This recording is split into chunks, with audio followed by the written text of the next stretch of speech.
Australian bushfires spewed as much smoke into stratosphere as a large volcano. Researchers have found out that Australian bushfires that ravaged the country were so huge that they spewed as much smoke into the stratosphere as a large volcanic eruption, with serious consequences for the environment, according to a study published Thursday in the journal Science.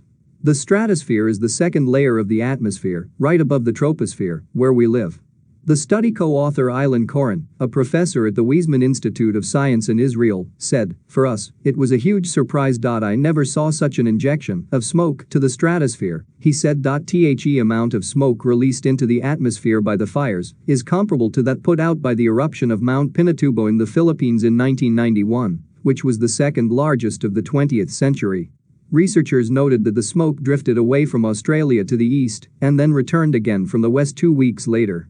"We could see the smoke completing a whole circulation in 2 weeks," Koren said. "I never saw such a strong event spread so fast." The phenomenon can be explained by 3 factors, according to the study. First, the fires themselves were intense. Second, they occurred in an area of far southern Australia, where the distance between the troposphere and the stratosphere is smaller than elsewhere. And lastly, the fires took place near strong storms, which helped draw the smoke up higher into the atmosphere. The fact that the smoke was able to billow so high is crucial to understanding its environmental impact. Usually, such smoke might only stay in the lower part of the atmosphere for a few days or weeks. But once it gets to the stratosphere, it stays between months to years, Koren explained. The winds are stronger up there, allowing the smoke to be dispersed farther and faster than might otherwise be possible.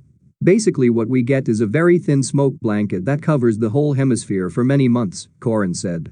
Not clear yet. Researchers could see the smoke in the stratosphere for 6 months, from January to July 2020, via satellite monitoring.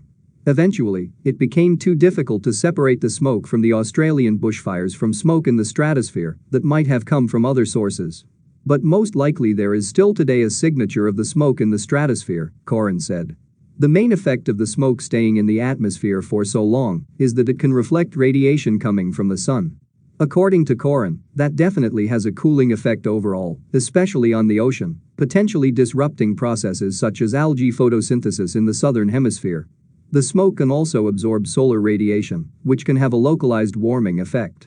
The consequences of the warming of the smoke in the stratosphere are not clear yet, Koren